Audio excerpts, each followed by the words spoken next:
سواء علينا أوعظت أم لم تكن من الواعظين إن هذا إلا خلق الأولين وما نحن بمعذبين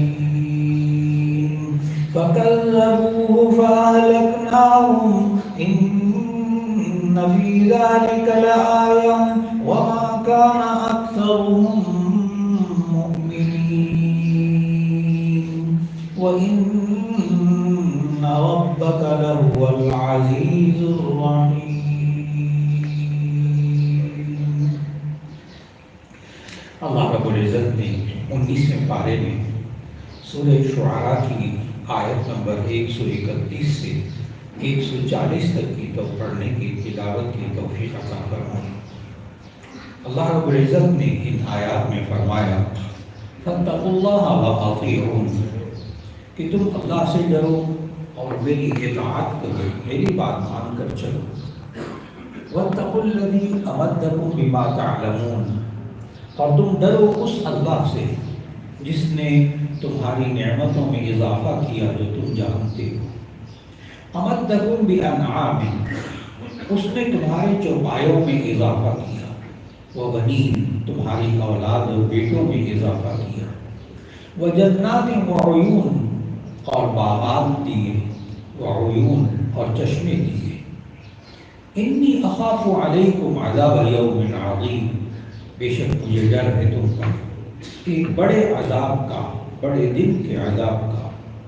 قالو اس قوم نے ہود علیہ السلام کی قوم یعنی قوم عاد نے کہا سواء علینا اوعظت ام لم تکن من الواعظین، برابر ہے ہمارے لیے چاہے تم ہمیں نصیحت کرو یا تم ہمیں نصیحت نہ کرو، ہم نے نہیں ماننا. ان ھذا الا خلق الاولین نہیں ہے مگر یہ ہمارا جو دین ہے یہ پچھلے ہمارے آباء و اجداد کی عادتیں ہیں، ان کے معمولات ہیں. وما نحن بمعذبین اور ہمیں عذاب وغیرہ کوئی نہیں آئے گا. فکذبوہ فاہلکناہم اس قوم نے ہود علیہ السلام کو جھٹلایا. فاہلکناہم اللہ کہتے ہیں ہم نے ان کو ہلاک کر دیا. ان فی ذلک لآیہ بے شک اس بارے میں البتہ نشانی ہے. وما کان اکثرهم مؤمنین اور اکثر ان میں سے ایمان لانے والے نہیں ہیں. وَإِنَّ رَبَّكَ لَهُوَ الْعَزِيزُ الرَّحِيمُ اور بے شک آپ کا رب البتہ زبردست نہایت رحم کرنے والا ہے. گزشتہ درس میں ہم نے قوم عاد کے بارے میں پڑھا کہ رکوع کے شروع میں اللہ تعالیٰ نے بتایا کذبت عاد المرسلین اذ قال لهم اخوهم ہود الا تتقون کہ اللہ تعالیٰ نے قوم عاد کی طرف ہود علیہ السلام کو بھیجا جو انہی میں سے تھے، انہی کے خاندان میں سے تھے. اور یہ قوم عاد جو ہے یہ احقاف کے علاقے میں رہتی تھی. اللہ تعالیٰ نے سورہ اعراف کے اندر فرمایا وَاذْكُرْ أَخَا عَادٍ إِذْ أَنذَرَ قَوْمَهُ بِالْأَحْقَافِ.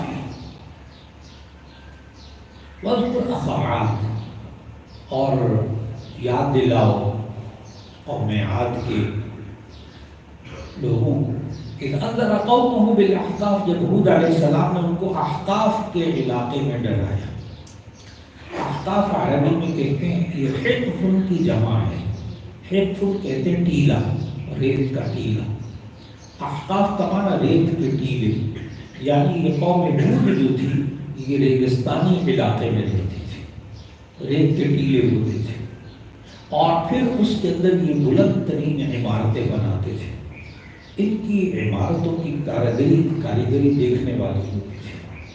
اللہ تعالیٰ نے آیات کے اندر بتایا وَتَتَّخِذُونَ مَصَانِعَ لَعَلَّكُمْ تَخْلُدُونَ ایسی ایسی کاریگری دکھا کر یہ بلند عمارتیں بناتے تھے کہ لوگ حیران رہ جاتے تھے اور سمجھتے وہ ایسی تھی قوم کہ گویا کہ ہم یہ بلڈنگیں بنا رہے ہیں، ہمیں یہ ہمیشہ یہی رہنا ہے.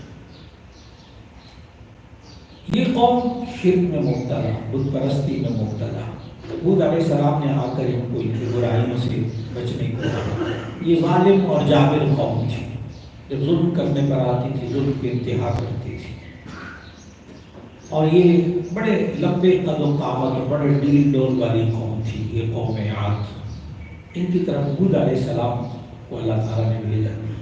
اور اس قوم کے بارے میں آج کے درس والی جو آیات پڑھی آیت نمبر 131 سے آیت نمبر 140 تک کی، اس میں اللہ رب العزت نے بتایا کہ ہود علیہ السلام نے اس قوم کو 2 نصیحتیں کی، 2 حکم دیے اور 4 اللہ کی نعمتیں یاد دلائیں جو ان کے پاس کمال کی موجود تھی، اور ایک اندیشہ ظاہر کیا اس قوم کے بارے میں.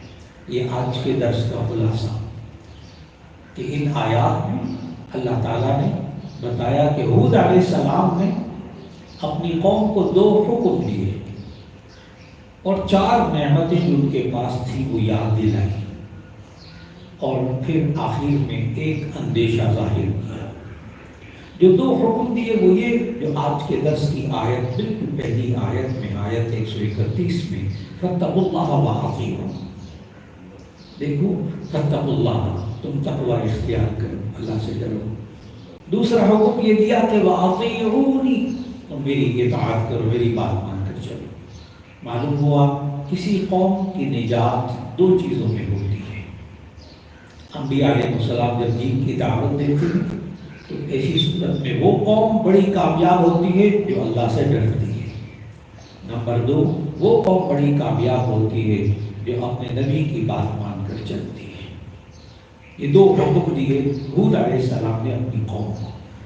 اور ذہن میں رکھیے گا کہ اللہ تعالیٰ یہ قوم عاد، قوم سمود اور فلاں قوم نوح ان کی قصے بتا کر اللہ نے خود بتایا کہ اس کا مقصد یہ ہے کہ آنے والی نسلیں یہ ذہن میں رکھیں کہ جو بات مان کر چلتے رہے اللہ نے ان کو دنیا میں کیسے نجات دی، اور جنہوں نے اللہ کی بات نہیں مانی اللہ نے ان کو تباہ کیسے کیا. ساری نعمتوں کے ہوتے ہوئے اللہ نے تباہ کیا. پھر یہ 2 حکم دے تقوی اور اطاعت. اس کا حکم دینے کے بعد اگلی آیات میں 4 نعمتیں یاد دلائی جو اس قوم کے پاس کمال کی موجود تھی. ہود علیہ السلام نے اپنی قوم سے کہا کہ واتقوا الذی امدکم بما تعلمون، اور تم ڈرو اس اللہ سے جس نے تمہیں اتنی نعمتوں میں اضافہ کیا جو تم جانتے بھی ہو. نمبر 1 نعمت جس میں اللہ نے بہت اضافہ کیا، امدکم بانعام، اس نے تمہیں چوپائے دیے، جانور دیے. اتنی نعمتیں تمہارے پاس کہ اللہ نے ریگستان کے اندر دائیں بائیں، اصل میں یہ احقاف جو ہے نا جب آپ نقشے میں دیکھیں گے تو صنعاء وہ ملکہ بلقیس کا قوم سبا، اس سے ذرا شمال کی طرف دیکھیں تو عرب ممالک اور یمن کے درمیان کا جو علاقہ ہے نا یہ کہلاتا ہے احقاف. بہت بڑا علاقہ. یمن اور سعودی عرب کے درمیان اب بھی جو علاقہ ہے وہ یمن کا علاقہ. یہ قوم وہیں کی رہنے والی تھی، قوم عاد یمن کی. آج بھی وہاں کی قوم جو ہے وہ بڑے زبردست اور بڑے ڈیل ڈول والی قوم ہے. اب بھی مضبوط جسمانی اعتبار سے اب بھی جنگجو ہے یہ قوم. اور پھر امدکم بانعام، اللہ نے تمہیں چوپائے عطا فرمائے. وہ بنین، اور اللہ نے تمہیں بیٹے بھی دی، اولاد بھی دی تمہیں. خوب ان کی ماشاءاللہ اولادیں ہوتی تھی یہ قوم عاد کی. 2 نعمتیں یاد کرو. ایک اللہ نے تمہیں جانور دی جس سے تم دودھ بھی حاصل کرتے ہو، گوشت بھی حاصل کرتے ہو، ان کو سواری بھی بناتے ہو. اور دوسرا وہ بنین، اولاد بھی دی، بیٹے بھی دی. 2 نعمتیں. تیسری نعمت وہ جنات، اللہ نے باغات دی ہے. ذہن میں رکھیے گا یہ قوم سبا، یہ قوم عاد، یہ وہ سب ریگستانی علاقہ ہے، بالکل ریت، نیلی ریت. لیکن قوم سبا کو جب آپ پڑھیں گے نا وہ یمن کے لوگ، یمن کے لوگ ان کو ڈیم بنانے کی بڑی مہارت حاصل ہوتی تھی اس علاقے کے لوگ، ڈیم بنانے کی. یہ یمن کے لوگ ہیں جنہوں نے سب سے پہلے ڈیم بنائے، اور کئی 100 ڈیم ریگستان میں، صحرا میں.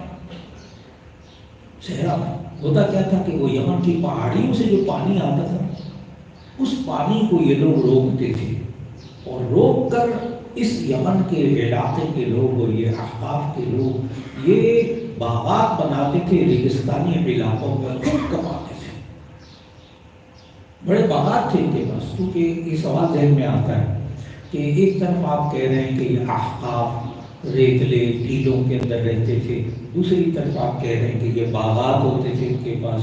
اس کی وجہ یہ ہوتی تھی کہ اللہ نے ساتھ ہی چوتھی نعمت بتائی، وعیون، ان کے چشمے، وعیون ان کے چشمے، یہ چشموں کے پانی کو روک کر ڈیم بناتے تھے۔ آج کل اتنے سائنسی دور کے اندر، اتنے مشینی دور کے اندر، اتنے ایٹمی طاقتوں کے دور کے اندر آپ جانتے ہیں کہ جو قوم آج بھی ڈیم بنا کر اپنی زندگیاں گزار رہی ہے، اس وقت وہ پوری دنیا کی طاقتور قوم بننا چاہتی ہے۔ اس نے اپنے چائنا نے اپنے ایک ضلع کے اندر سینکڑوں ڈیم بنائے ہوئے، ان سے پانی کی سیرابی کا بھی کام لیتے تھے، ان سے چشموں کا بھی کام، ان سے پانی پینے کا بھی کام، ان سے باغات کا بھی کام، ان سے کھیتوں کا بھی کام۔ یہ کوئی نئی ٹیکنیک نہیں ہے، یہ یمن کے قوم اور احقاف میں رہنے والے لوگوں کی ٹیکنیک تھی ڈیم بنانا، بہت پرانا کمال کا۔ تو اللہ نے 4 نعمتیں یاد دلائیں قوم عاد کو۔ دیکھو اللہ نے تمہیں کتنا کچھ نوازا، تمہیں اللہ نے جانور چوپائے دی، تمہیں اولاد دی، تمہیں باغات دیے، تمہیں چشمے دیے، اتنی نعمتیں دی اللہ نے۔ انی اخاف علیکم عذاب یوم عظیم، اب 2 حکم دیے، 4 نعمتیں یاد کروائیں، اور آخر میں ایک اندیشہ ظاہر کیا، انی اخاف علیکم عذاب یوم عظیم، مجھے تمہیں ڈر ہے۔ حود علیہ السلام نے اپنی قوم سے کہا مجھے ڈر ہے تمہارے بارے میں، اندیشہ ہے کہ تم پر اب عذاب آئے گا، کہ اتنی نعمتیں ہونے کے باوجود تم اللہ کے ناشکر ہو، نہ نبی کی بات کو مانتے ہو، نہ اللہ سے ڈرو۔ 2 حکم دیے تھے، 2 حکم دیے تھے، اللہ سے ڈرو اور نبی کی بات مان کر چلو۔ دیکھو تم نہیں کر رہے تو اندیشہ ہے اب ان نعمتوں کے ہوتے ہوئے بھی اللہ عذاب میں مبتلا کرے گا۔ یہ عذاب عجیب و غریب طریقے کی اللہ دیتا ہے نعمتوں کے ہوتے ہوئے، کہ اللہ ایک ملک دیتا ہے اور وہ ملک اللہ کے نام پر حاصل کیا جاتا ہے، لا الہ الا اللہ کے نام۔ اس ملک کے اندر اللہ اتنے دریا دیتا ہے، اتنے دریا دیتا ہے کہ ایک صوبہ اس کو آپ کہتے ہی پنجاب ہے، یعنی 5 دریاؤں کا علاقہ۔ پھر ایک وقت ایسا آتا ہے کہ اس کا سب سے بڑا دریائے راوی آپ کو نالے کی طرح نظر آتا ہے، پانی خشک ہو جاتا ہے۔ وہ 5 دریاؤں کے نام، اب جو نئی نسل آ رہی ہے ان کو 5 دریاؤں کے نام بھی معلوم نہیں، وہ دریاؤں کا پانی خشک ہو گیا۔ وہ زمین جس میں اتنا پانی ہوتا تھا کہ لاہور کے اندر سے آپ لگ رہا تھا، بزرگ حضرات 20-25 فٹ کے اوپر نلکے لگا کر، ہینڈ پمپ لگا کر پانی نکالا کرتے تھے۔ اب یہی وہی علاقے ہیں پنجاب کے جن میں اس وقت 450-500 فٹ نیچے بھی پانی نہیں مل رہا، بور کر کر کے تھک رہے ہیں۔ یہ گجرات کا علاقہ، یہ فلاں علاقہ، فلاں علاقہ، اور کیا کریں، 600 فٹ پانی نیچے کھودنے کے بعد پینے والا پانی نہیں مل رہا۔ اللہ سب کچھ ہوتے ہوئے بھی، یہ وہی سرزمین ہے جس کو اللہ کے نام پہ لیا گیا، لیکن اللہ سے ڈرے نہیں، سود کو نہیں چھوڑا، نبی کی بات کو مان کر نبی کے دین کو نہ اپنی زندگیوں میں نہ لائے، نہ اس ملک کے اندر لائے۔ پتہ کیا ہوا، اس ملک کے اندر گندم بھی اگتی ہے، اتنی گندم اگتی ہے کہ ہر سال دعویٰ کرتے ہیں کہ ہمارے پاس اتنی گندم اگ گئی کہ اب ہم خود کفیل ہو گئے، اب ہم اس کو ایکسپورٹ بھی کر سکتے ہیں، کہ اتنی ایکسپورٹ کرتے ہیں ماشاءاللہ کہ ایک وقت ایسا آتا ہے کہ اسی ملک کے اندر بڑی معزز خواتین لائنوں میں لگتی ہیں آٹے کے تھیلے لینے کے لیے۔ دیکھ اللہ کا عذاب ہے نا، عذاب ہے نا، سب کچھ دے کر پھر اس کے بعد آٹے کے تھیلے لینے کے لیے لائنوں میں ہماری خواتین کھڑی ہوئی تھیں۔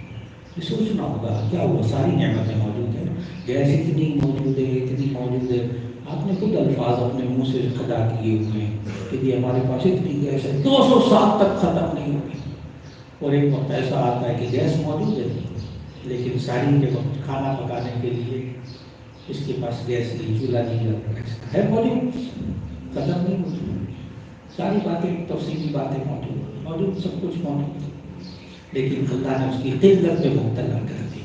یہ قلت بھی تو عذاب ہے، یہ قلت بھی تو عذاب ہے۔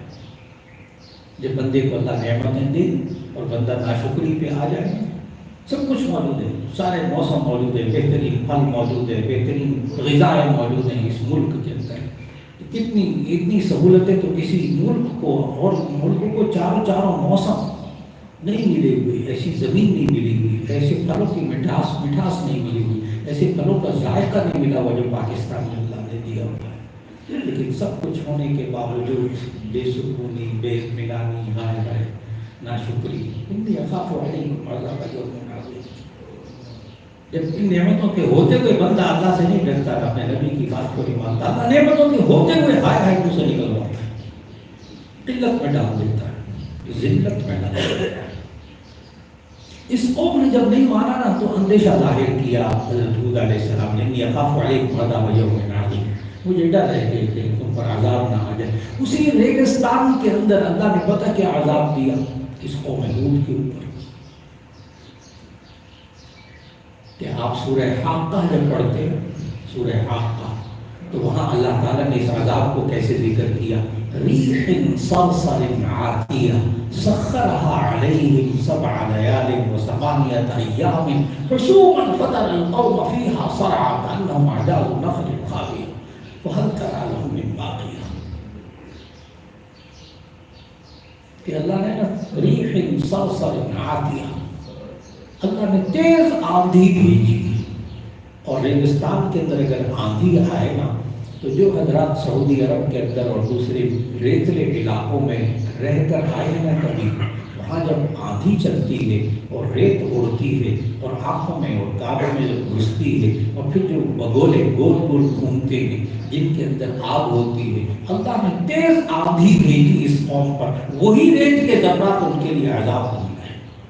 ریح صرصر عاتیہ سخرها علیہم 7 لیال و8 ایام، 7 راتیں 8 دن لگاتار آندھی آتی رہی، سورہ حاقہ کی آیات کے مطابق آندھی آتی رہی، 7 لیال و8 ایام، اللہ کا سچ ہے کہہ رہا ہے، حشوما فتر القوم فیہا صرعا کأنہم اعجاز نخل خاویہ، اور جب آندھی ختم ہوئی تو پوری قوم ایسی گری ہوئی تھی، ان کی عمارتیں ایسی گری ہوئی تھی جیسے کسی نے کھجور کے درختوں کو کھیڑ کر زمین پر ڈال دیا، ساری قوم یہ پڑی ہوئی تھی، صرف حضرت ہود علیہ السلام کے ماننے والے بچے، باقی پوری قوم کو اللہ نے تباہ کر دیا۔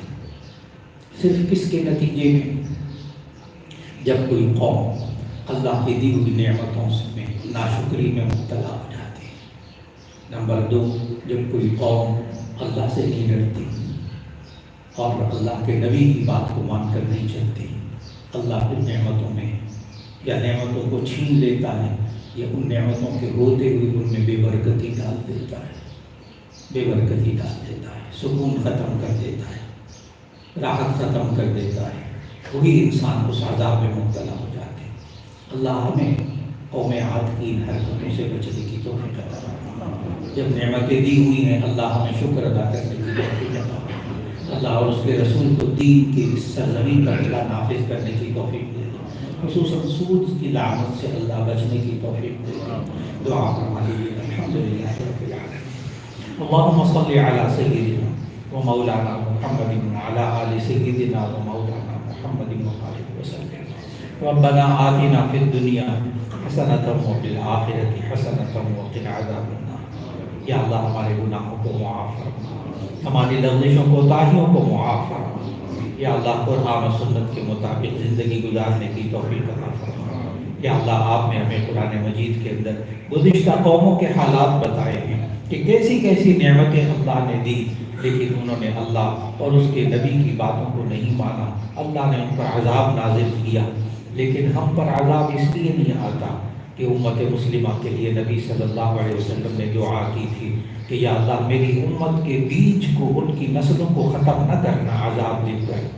صرف اس دعا کی قبولیت کی وجہ سے اللہ نے مسلمانوں کو بچایا ہوا ہے، ورنہ گزشتہ قوموں کی تمام برائیاں اس امت مسلمہ کے اندر آ چکی ہیں۔ اے اللہ ہم سب کو عذاب سے محفوظ فرما۔